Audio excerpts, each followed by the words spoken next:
Everybody's ecstatic about Sonic X. Go, Sonic! Greetings, fellow gamers. Dave here from Guff. Welcome to the TV game. Well, we looked at the first episodes of these two. Might as well check this one out.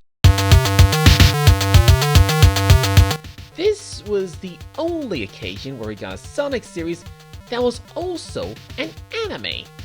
Thankfully not the kind where teenage girls wear questionable fighting gear or are centered around bizarre romances. Although we were pretty close. Anyway, it was commissioned solely by Sega with animation produced by TMS, whom at the time were well known for their phenomenal animation for shows such as Animaniacs, Tiny Toons, and Batman, followed by a localization provided by 4Kids Entertainment, who were already famous for their work on other anime such as Pokemon and Yu-Gi-Oh! While this series followed its own continuity, it was also the first Sonic series to work in adaptations of recent games at the time, which led to the television debut of fan-favorite characters such as Rouge the Bat, Big the Cat, and Shadow the Hedgehog. But that's a topic for another video. While it had a mixed reception in Japan, it was greatly popular in Europe and the United States, a tradition for a Sonic that doesn't seem to be changing anytime soon. It was praised as the most ambitious Sonic series to date, solidifying the franchise's international appeal while also shaping the general expectation of Sonic for many fans of several generations, myself included. Granted, not everyone was singing the show's praises, and there are some elements that might not have aged gracefully, especially with the involvement of 4Kids. So I'm going to give this series a revisit to see how well the series stands. Just like before, I'm going to enter this episode by episode. So let's take a crack at Sonic X Episode 1, Chaos Control Freaks. Oh! Yes. We open with Sonic infiltrating the evil lair of Dr. Robotnik. Oh, wait, I forgot we started calling him Eggman. The build up to this is incredible, as it starts off as a peaceful night until tension starts building with robots getting into formation and Sonic's appearance being revealed literally step by step as he approaches the Armada.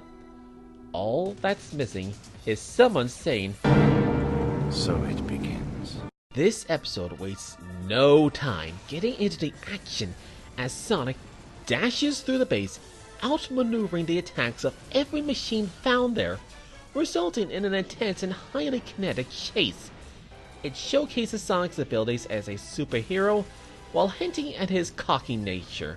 Still, much like with Sonic Sat-AM, he's not invincible, as he's easily ejected out of the base, leading to him getting rescued by Tails and Amy.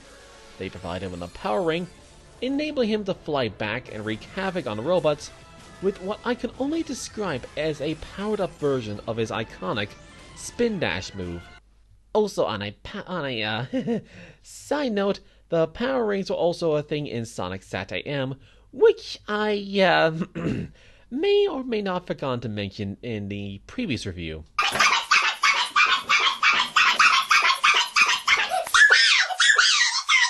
We also get Knuckles the Echidna, who comes in to save Tails and Amy from crashing. Afterwards, he looks over the excessive destruction caused by Sonic with disapproval. Overkill, just like always. This is an interesting hint at Sonic being reckless and irresponsible in his actions, as well as possible foreshadowing towards how they can cause more harm than good, which we're about to see in a minute. Afterwards, we get our introduction to Baldy McNosehair himself. He's showcased here as pretty much the frustrated scientist that you would expect him to be at this point. Down. Why does that cursed Sonic always get in my way? Well, he's too late to stop me this time.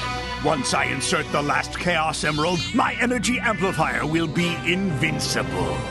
Here, he's in preparation of a machine which he claims will make him invincible. Granted, we don't know much about what this machine is supposed to do, except for the fact that it's powered by the Chaos Emeralds, but based on the design, you'd think it was trying to build a TARDIS. Is the flat someone's attempt to build a TARDIS? Sonic comes in, literally crashing in. He dodges several attacks, accidentally causing fatal damage to Eggman's machine, triggering the power of the Chaos Emeralds to teleport everyone into the human world. Afterwards, Sonic has a complete existential experience where he lives through his entire life in limbo before uncovering the monolith and becoming the next evolution of... Oh, wait, sorry! Reading from the wrong script here. Hang on. The moment where Sonic enters the human world is perfectly tense, showing him at first in an all-black void, with only vehicle lights made clear, creating a visual disorientation. Sonic finds himself surrounded and dwarfed by the overwhelming scale of the city and its glaring lights. We feel the same sense of confusion Sonic does in this moment. The moment does, however, manage to transition smoothly into fish out of water comedy, as the majority of the scenes from this point revolve around Sonic being misunderstood or being pursued by basically the idiots that seem to make up the majority of law enforcement here. I'm not kidding, by the way. This part of the episode is them trying to catch Sonic unsuccessfully.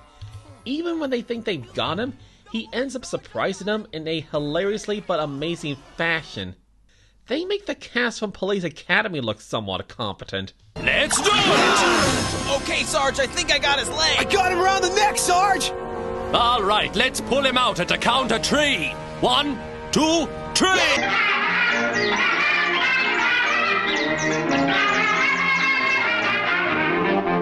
I've never seen a blue hedgehog before, have you?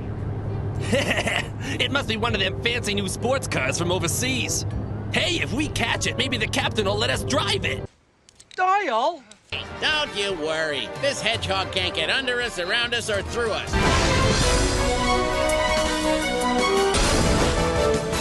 Well, he didn't get under us, around us, or through us.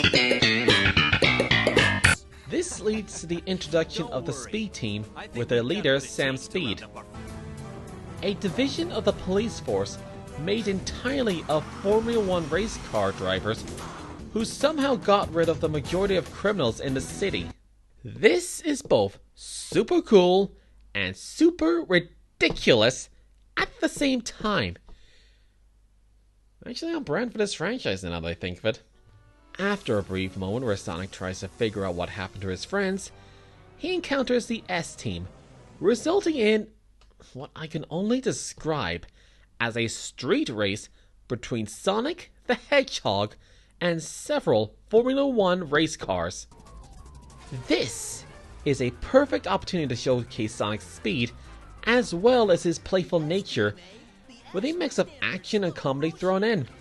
One moment, Sonic is maneuvering around these highly coordinated machines, and another, he's just straight up messing with them. I can definitely see elements of the trickster personality from the Adventure series. Hey, you! This is dangerous! It's irresponsible! What happens if kids start trying this? Kids, don't use Formula 1 race cars to chase hedgehogs. That's no good. Even when Sam Speed gets the upper hand with an Ultra Nitro boost, Sonic simply pushes towards his top speed, overwhelming the other race cars, leading to an insanely memorable image of Sonic leaping so far with his momentum, he practically flies over the city in a streak of light. It's so beautiful! Afterwards, Sonic falls into a swimming pool, resulting in the most boring part of the episode, as Sonic struggles to get out. Mostly because, apparently, he can't swim. Okay, while it does comedically showcase his shortcomings, not to mention it's barely a couple of minutes long, it feels like an eternity. Prepare to fast forward! Preparing to fast forward. Fast forward! Fast forwarding, sir.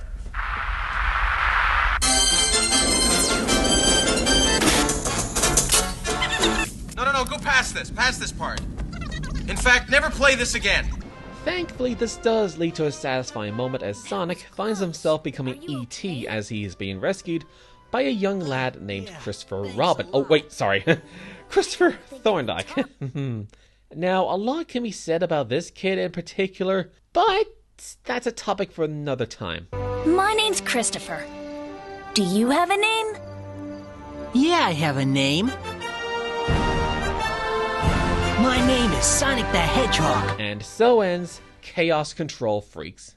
While this episode was not heavy on plot development or character introductions, it does a fantastic job setting up the inciting incident that leads to the overall premise of the series, while leaving a hint of character and plot details to explore later, enough to spark curiosity from the audience.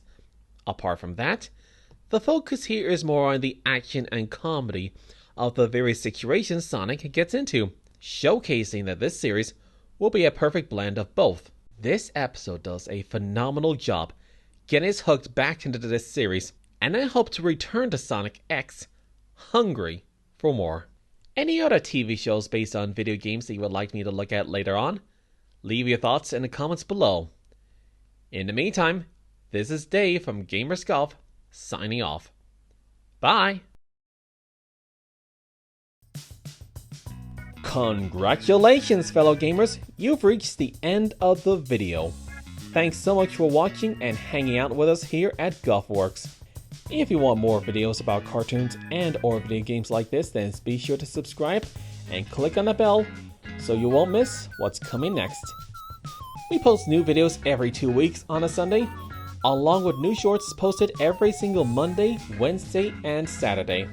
If you would like to see more from yours truly, then check out our official webcomic series, Gamers Guff, a sitcom-style comedic slice-of-life adventure abundant with gaming nonsense and questionable decisions, mostly from my brother Ryan.